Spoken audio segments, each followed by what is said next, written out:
Hi, and welcome back to OT the podcast. We're here to talk about watches, spicy watches, relativity time, how to spend it. I'm Felix Schultz. And I'm Andy Green. Felix, welcome back to Australian shores.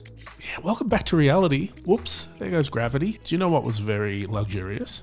Was it your flight back? Not, well, yes, that was too. But more luxurious than that was I took the weekend off. I took 3 days where I pretty much did no work. Yeah, same. 4 days. It was Are you lovely. regretting it as much as I am? I am massively regretting Oh my! I just like, yeah, this is great. Have an actual weekend, and then, oh mate, shouldn't have done it. I should have just done at least 1 day of work. An insight into Felix's workflow. I use my calendar as like things I've got to do, and I tick them off. Like it gives myself a feeling of accomplishment in the day. It's not looking good right now. Oh, I know. This is an absolute crunch this week. This is great. Like Monday did nothing, just had people over. We can talk about. I just got a coffee machine, so I just had people over, just sitting around having espressos all day. Hey, care in the world. I want to talk about your espressos in a minute, but before that, this week we're doing some spicy hot takes, some off the cuff. You know, the dust has settled on Watches and Wonders, but we're still going to milk it for content for at least another 3 months. We thought we might have a little bit of the hot takes are percolating up, where we've got some feelings emerging. We'll talk about that. But before that, part 2 of my chat with TAG Heuer's Nicholas Biebuyck, who is this week's sponsor, tagheuer.com, where you talk about the future of the Carrera and the latest Carrera models. I love it. I can't wait. Last week's chat with Nicholas was great. Part 2 is obviously going to be amazing. He's so well spoken, so articulate. It's just everything. I just want him to be my friend. Well, work on it. Work on it. Maybe by next year's Watches and Wonders, you guys will be best buds. Yeah, I mean, I want to be like, casual, like WhatsApp level buddies. You know what I mean? Like he sees something interesting and he sends you a WhatsApp picture. Yeah, or maybe he sends me a TikTok, that sort of thing. Like, you want to be TikTok? Does Nicholas use TikTok? Sure. I mean, TAG Heuer is a pretty avant-garde company. Surely he does. Hey, enough of that. We'll get to that. You mentioned coffee. Yeah. So I finally took the plunge. You see what I did there? Into getting an espresso machine. I don't know. Does it have a lot of drip? It does. I bought a Lamazocco Linea Micra, or Micra, as I kept saying, spelt Micra. So this is one of those things where I was terrified of it. Okay. And just the idea of a new hobby, but something that could be immensely frustrating and intimidating and requires a lot of human input. But as everyone listening, as you know, Felix, I've been tackling some hobbies. I've been broadening my horizons and showing myself that I am competent. I am able. And this week's challenge was a coffee machine. Quick question. I don't want to get sidetracked. How's the car cleaning going? Also great. From that?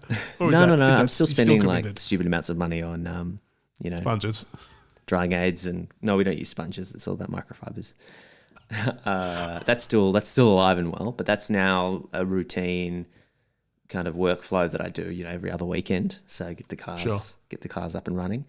But the coffee's an everyday thing, and I was getting a little bit annoyed with spending. I think I worked out I was spending like $140 a week on coffee, takeaways and knickknacks when you're out. Yeah, go out. Buy that's a lot. Coffees I mean, actually, no, it's not a lot. It's yeah.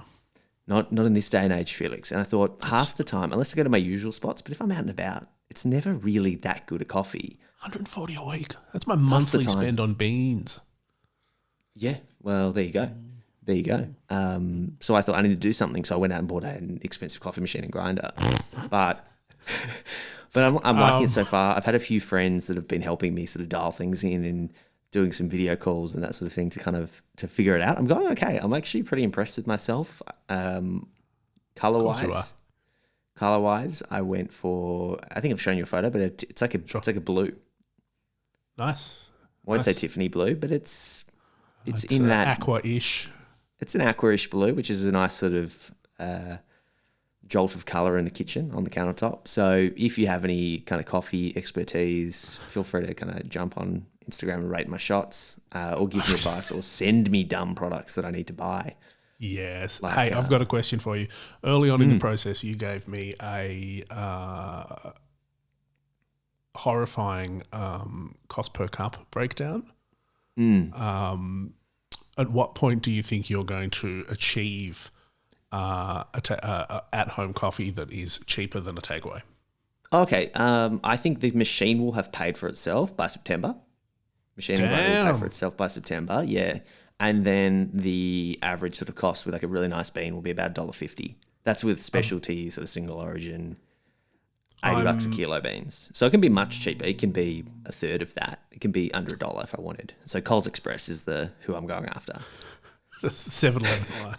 I'm mostly cup. impressed that you had an off-the-cuff answer for that, but I should expect no less from. Had to do the numbers to make sure that it was all working. But it's great. This wake up, turn the coffee machine on. It's a nice thing to do in the morning, and the time save as well. Not having to like run out for 30 or 40 minutes to go grab a coffee first thing before I start my day is also great. Yeah.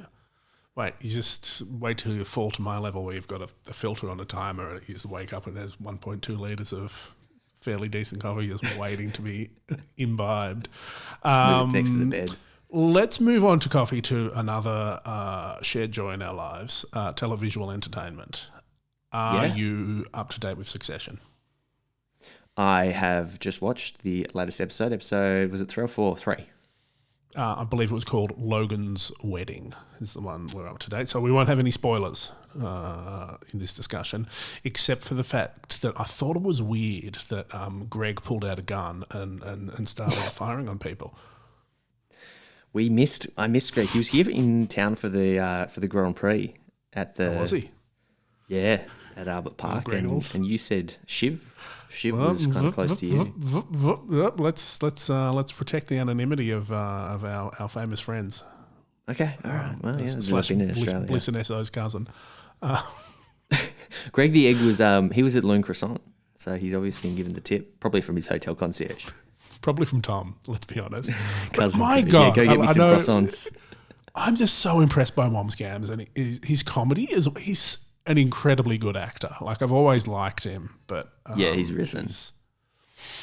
He's that very, was very, very good. Incredible episode, one of the best episodes of anything I think I've watched. Also, the making of it was fascinating. I saw a really great behind the scenes I think it was a YouTube clip that I have to find for you. With the cast sort of talking about their experience shooting this episode. It was shot on film, as a lot of it is shot on film, nearly all of it, but it was a continuous take that sort of floated around that main location, being the boat, without any spoilers there. So the film roll lasts like 10 minutes and the take was 27. So they hid film rolls around so that they could have another camera take over and do a quick, like a rapid change. Wow. But it was a continuous, and it was a single take. That whole thing was a single take. I should rewatch it. I think I'm going to. And it was about 30, I think it was like a 30-page script that they just kind of kept going with. It turned marvellous. I do wonder how much of it, like a lot of it feels very improvised, especially like Tom and Roman feels very off the cuff. Well, I think the boat scene, which people will get if they've seen it, that definitely included elements of that. But that is interesting. They were saying, typically you might do 5 to 7 minutes of a film, like a movie, in a day. And this was nearly 30 minutes in a day. Dang. So they kind of they went really hard on it. It was really, really good. I mean, if you're not on Succession at this point, I'm not sure why. Get on it. My brother finds it too hard to watch. The stress? Shout out. Yeah, he finds it too stressful, which I understand. Another thing about that I saw on the old TikTok was that the relationship, this is not a spoiler, for this season, the relationship between Jerry and Roman was like not originally planned. Oh, lovely. Yeah, because McCulkin was like sort of pushing the envelope with the actress that plays Jerry, and they responded to it and they said, let's make it happen, which I think was one of the better inclusions, in a pretty excellent series already. But yeah, what else have you been watching besides, the ultra rich and powerful's nepotism and failings? The Nepo kids. Bringing it back to watchers, I watched a film on Apple TV called The Greatest Beer Run Ever. Zac Efron. Zac Efron in the Vietnam War? Yeah, so based on a true story, which is amazing, about a guy who he was a sort of ex-vet. I don't think he ever saw combat, but his mates and his like local kind of neighborhood friends were all off serving in the Vietnam War. And he had the idea one day to go deliver them beer personally to kind of cheer up or lift their spirits, I should say. Sure. And so he did that. He managed to get over there and sort of talk his way through, the battlefields and all through Vietnam. And like people mistook him for like a government agency. So I think CIA, because he had a moustache and he was wearing civilian clothes and everyone just kind of went, really don't want to deal with whatever this is. So you get on this plane, And according to the clips I've seen on TikTok, he sort of plays it up. He's like, I can't tell you where I'm from. And they'd all be like, oh, okay. Yeah, like, we don't want to go into it. But he actually did do this. And, I mean, there's embellishments in the film, obviously. And a few characters in there are amalgamations of various people he came along with. But he like briefly took part in the Battle of Khe Sanh. And also got caught up in the Tet Offensive. So he was there for some pretty significant moments. I'm sure laugh about it, but he kind of has this view on what the Vietnam War is when he sets out on it and kind of leaves with a very different opinion. So what's it really good to do with watches?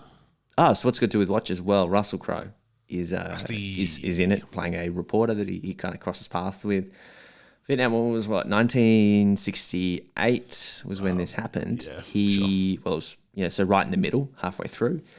Yep. He bumps into Russell Crowe's character, who's a reporter / journalist, wearing a iconic Rolex Submariner. The only problem, Felix, is that it's not period correct. He's wearing a maxi case. I think he's just worn his Rolex Submariner. That you've seen him wearing it a lot in his black Ralph Lauren polo and kind of Nike shorts. It's his go-to. It's his go-to. He's just left it on. These days, I think Rusty just shows up to things and, does what he does and gets in and out. I also, one of the few movies I watched on the plane on the way back was a Rusty flick called Poker Face, which looked like a pretty cheap COVID production. I don't know if we talked about it last week, but there's a fair amount of watch in that. And again, my theory to you, like there's watches, and I've got to say, it's got to be like his personal, like there's a lot of Rolls Royces and, art and stuff in it. And I reckon he's either set up some sort of production company or some sort of fiscal thing so that he can claim them as work expenses or like write them off in some way or another. That's what I'd be doing if I was Rusty. That's your take. He's inserting them into film so he can claim like a business use. It's just such specific sort of include. I mean, I guess it's about a super rich billionaire, but it also just looks like I don't know. It looks like his personal watches, the sort of things which is what you do, I guess. I don't know where that would be acceptable. I don't know how he's going to get away with it. Was it good though? Accountants, man. It was all right. Like it was an airplane watch. It's a tele movie. It's not. I don't think it saw a theatrical release. It had RZA in it. Super weird cast. So, I mean that all sounds great. I know we got to get to part 2 of your chat with Nick. I saw something on Instagram. I sent it to you. I don't think you acknowledged it because you play hard to get sometimes with me. What is it? Nash Edgerton. So he directed. We've talked about him before. Yes.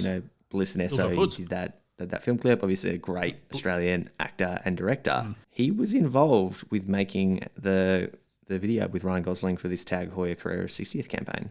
Look, I didn't acknowledge this because I think we need to talk about it next week. Oh, you think we need to dive in? I think the campaign launches on the day next episode airs. So I think we can save that chat for once we can actually view it. Yeah, because I don't think it's the chase for Carrera. I don't think it's actually out yet. It's just teasers. Yeah. Well, I mean, but this was a teaser for a teaser. Look, well done. Superbly played. I love it when a plan comes together. But it looks kind of cool, doesn't it? It looks very cool. Wow. Alrighty. Let's chat to Nicholas.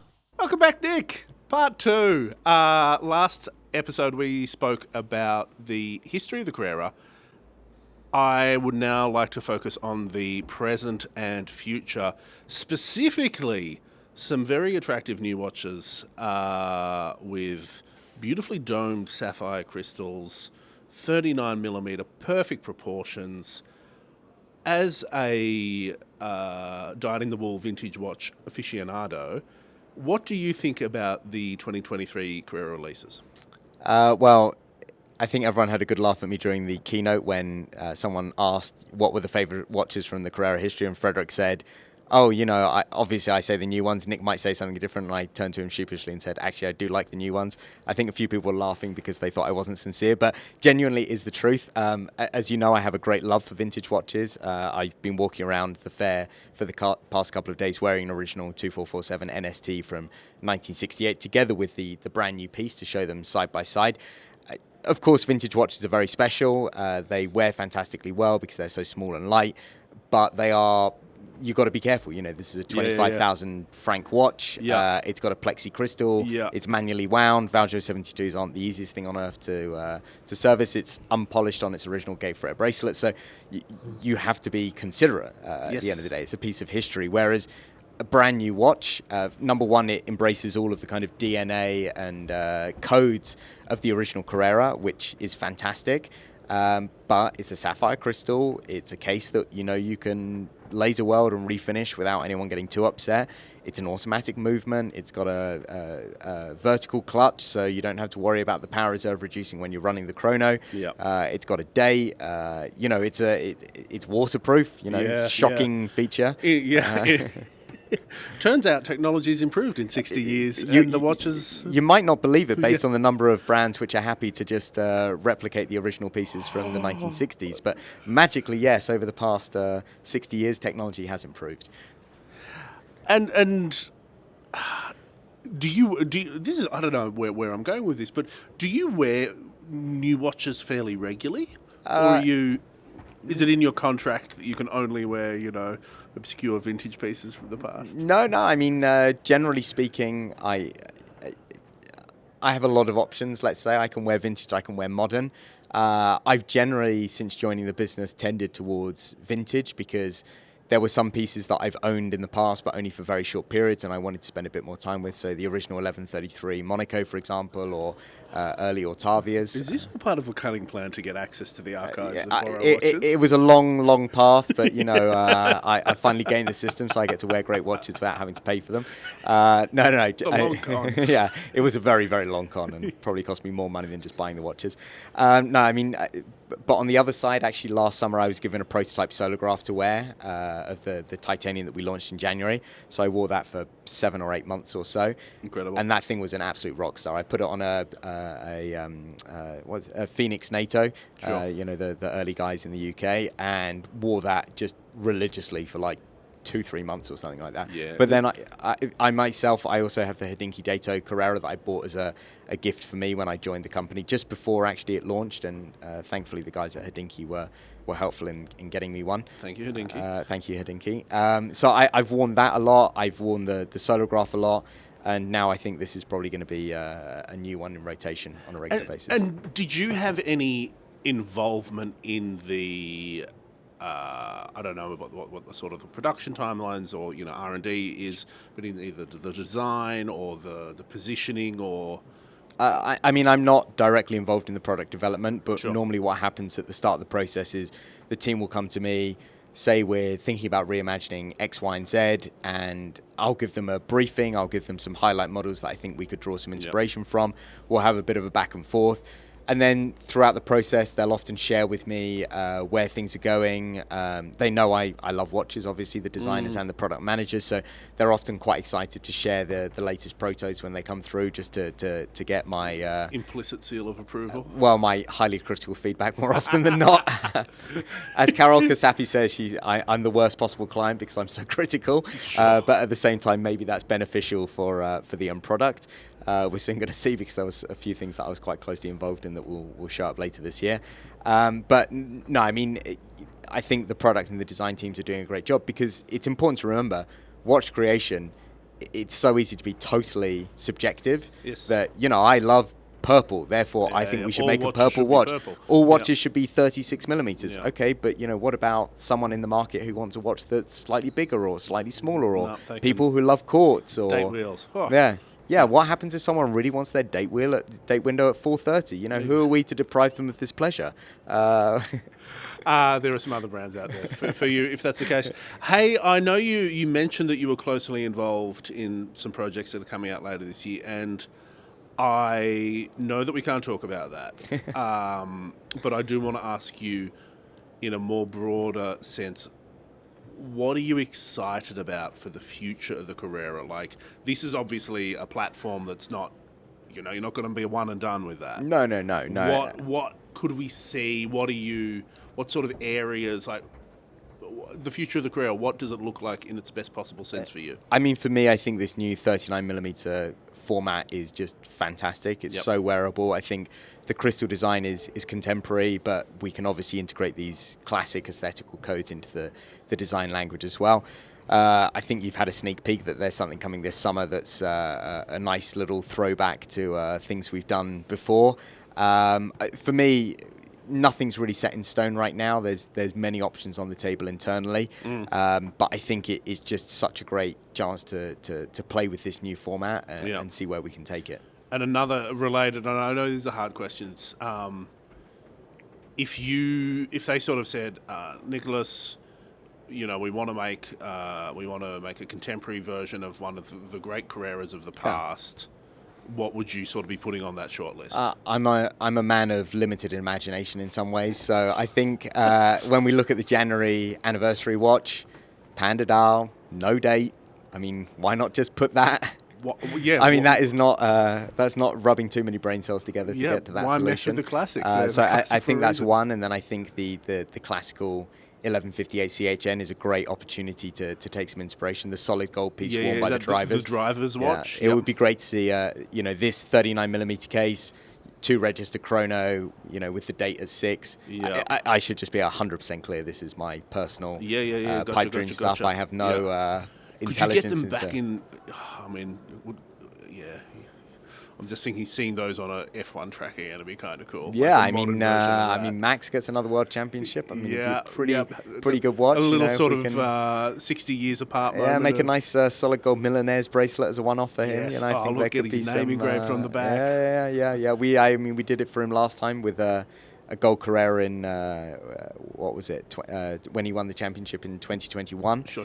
We did a gold Carrera for him then, or was it last year? Anyway, we gave him a very nice gold Carrera with some markings on the back, and of course we've done a unique Monaco for him as well. Yeah. I mean, there's, for me, the Panda and the gold Carrera, I think they're such icons. It'll be so easy to leverage some of that. But as I say, it's a great platform. It's clearly got many years of play in it. So let's see what the future holds. Exciting. I can't wait to see more. It's been wonderful, as always, to speak to you. Great to do it face-to-face. Absolutely. Always a pleasure. So. Yeah, and so, again, find out more, the exciting Carreras and the future of the Carrera at tagheuer.com. Absolutely. Thank you very much, Nick. Thank you. Felix, Nicholas is just a great guy. I'm sure we'll catch him for like a full debrief at the end of the year once we see more of what TAG Heuer have to offer. Of course, thank you, TAG Heuer, for supporting OT the podcast, long-time support of the show. They help us keep the lights on and the microphones running hot. Recording. Keep the mics hot. Speaking of hot things, hot takes are what we're famous of. We've got some hot takes. Have one? Look, I think there's a few places to start, but Watches and Wonders is where the bulk of it is. But one's been percolating around the watch WhatsApps. Little website called Hodinkee did what I suspect is perhaps their biggest get ever with Kermit the Frog. Kermit the Frog and Ben Clymer sat down. And wasn't Talking Watches. It was a different name, but it was Ben Clymer interviewing Kermit. Yes. What did you think? Look, it was odd, but kind of great, but kind of odd.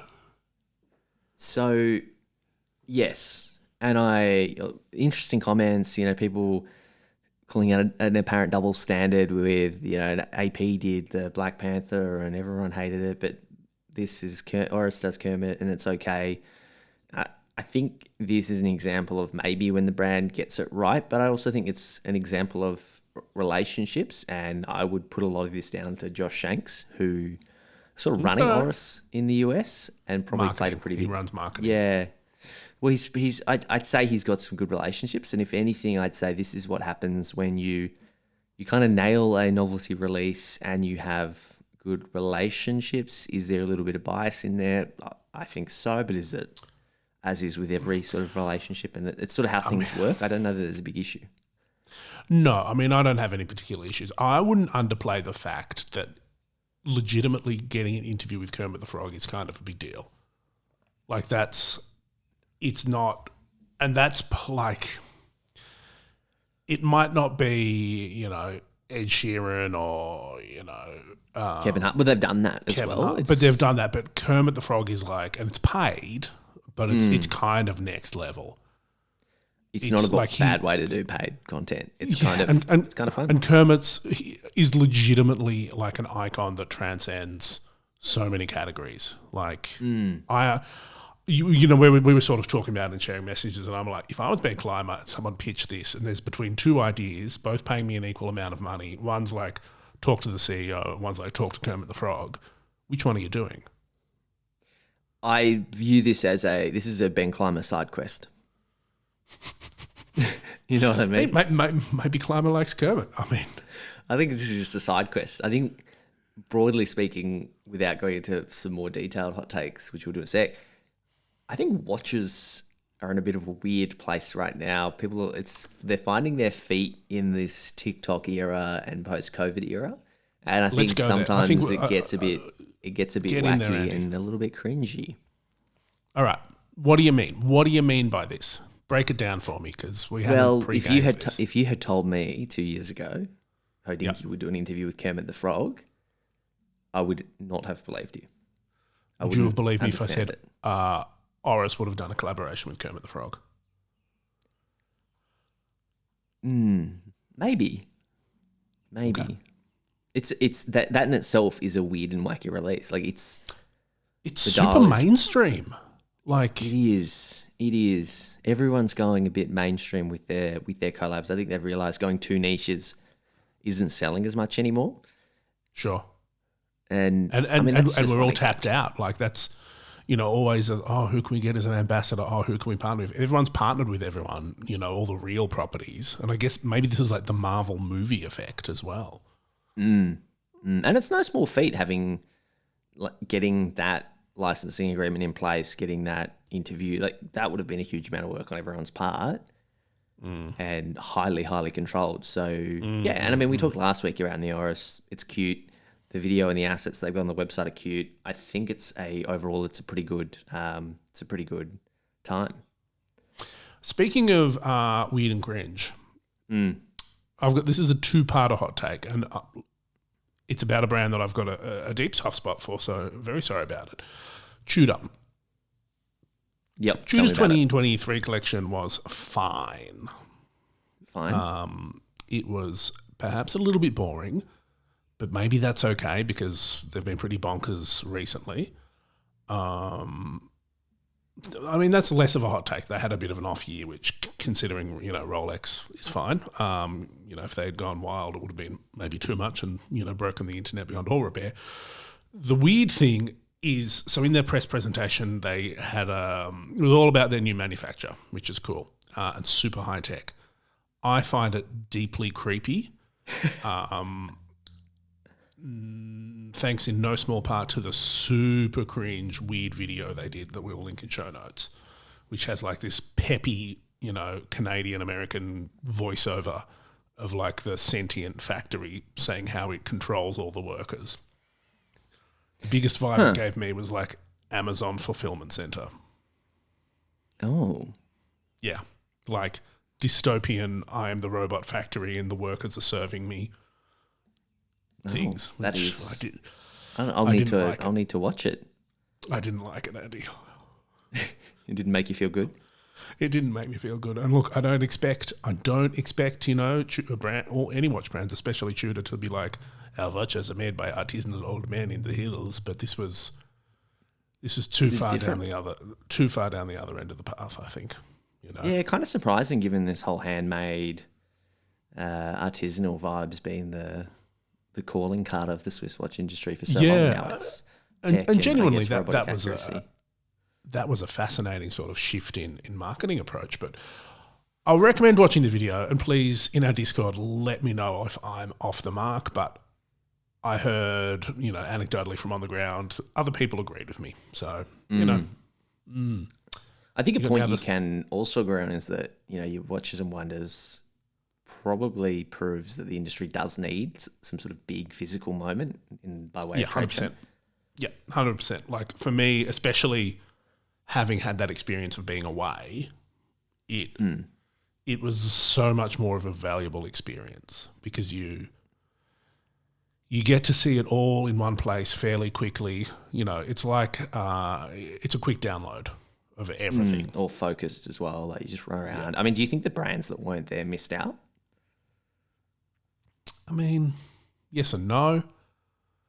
A lot of the brands that weren't there were still there in Geneva. Ghost. You know what I mean? Yeah, just happened to be down the road at a hotel. Just happened to have booked out the lobby of the Beau Rivage for a quick, A big hotel room. Do you think that it's going to grow? Like more brands will these ones that have left will come back in? Yes, but if I was Watches and Wonders, I'd regulate that. Like I think that their main thing will be to uphold standards.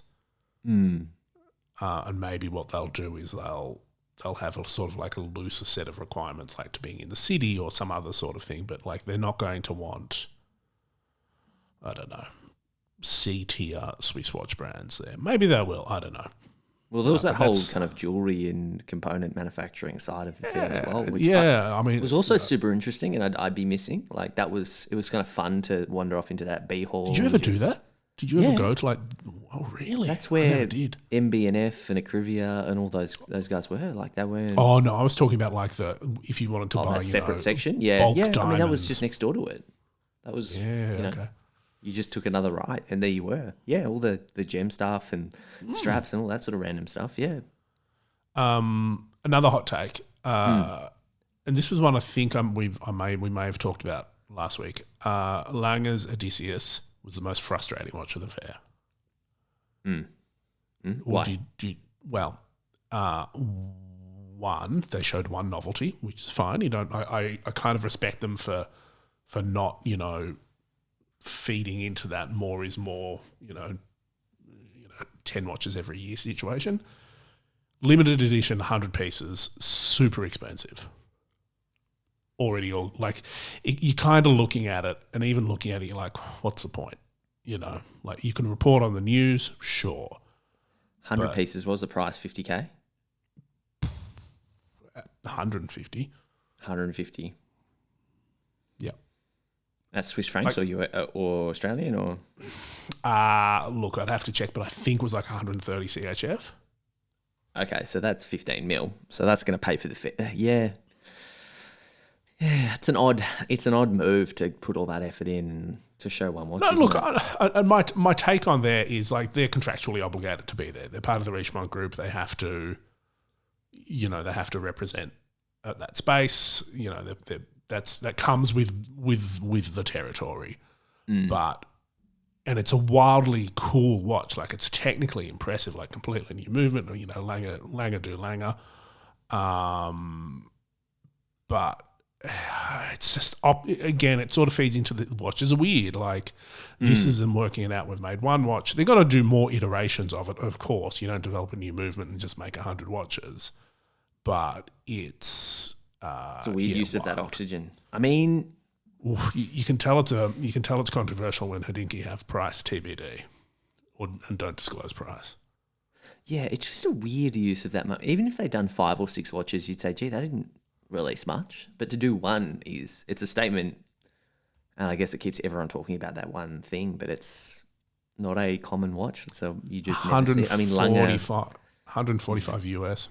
Yeah, like Lange is so hard to find and see and get stock of. Like, it's impossible. Have you seen one yet? Have you seen an Odysseus I've yet? never seen the Odysseus before. Never. It's a white whale. It is. Not in person, not at a press event, not at a boutique, not at anything. Not on a mate's wrist. No, I don't know. I think there's like 2 or 3 in the country here. That's from what I understand. Like it's just a rare bird. So Sure. who it's for? Who's it for to even have it at such a big fair and such a big moment? Do another spicy take, or you go on?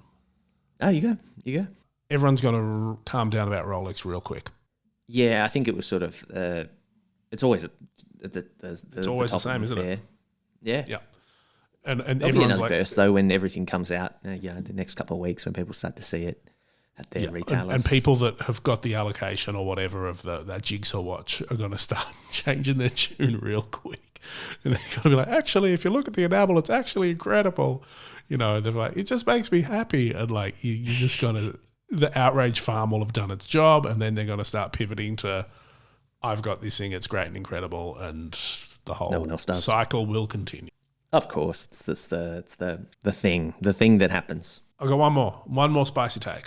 Okay. And this is not Watches and Wonders related. I don't know if you saw this. This is really interesting news. So LVMH is sort of resurrecting a couple of brands. They've redone Daniel Roth. Yep. And they've recently just announced that through Le Fabrique de Temps, they're rebringing the Gerald Genta brand back. Interesting. It's an interesting move. Daniel I Roth don't as like well. It's sort of like utilizing what we've got. It's like, why are we going out for this when we've got it at home? Well, they own the How do you name, feel? and I think, yeah. There's a few interesting things. One, they released a Genta watch before, but I think it was under Bulgari. It was, yeah. Now it's not. Now it's its own thing. Okay. And the Evelyn Gerald Genta's widow is on board, and like allegedly there's designs that they have that were never produced that we might see. I don't know how it's for me. I understand the appeal and I understand the commerce of it, but it just feels so. It feels like a cash grab. I mean, it would be for everyone involved. Yes, it's the LVMH group. They're the world's biggest company. You made an interesting point around that brand. What are they called? Gerald? Is it Gerald Charles? Gerald Charles. How's that going to play for these guys? It'll probably be good for them in a way. Because they're sort Maybe. of, if Gerald Genta and Daniel Roth kind of merged. So Gerald Charles has this super weird, like, it's another brand that, like, this, I think, random Italian jeweler started with Genta for like a hot minute, you know, in the late sort of 2000s and something. I think there'll be a rising tide will raise all ships situation with Genta, you know, maybe until there's a tsunami. I don't know what that analogy Until the means. tide gets too high. Yeah, too much tides. As they say. Well, I think, Felix, it's time for the tide to go out. If you want to continue the discussion that we've been having, join our Discord. Felix is going to link it up. Thank you to TAG Heuer for supporting us again. Love it, Tag. Love it. Love it, love it, love it. Strong releases this year. Get in touch with us, ot.podcast on Instagram, or email us otthepodcast@gmail.com. Yeah, next week we'll see you. Give us 5-star reviews. Make sure you tell your friends and sharing us to socials. We'll see you next week, guys. Peace.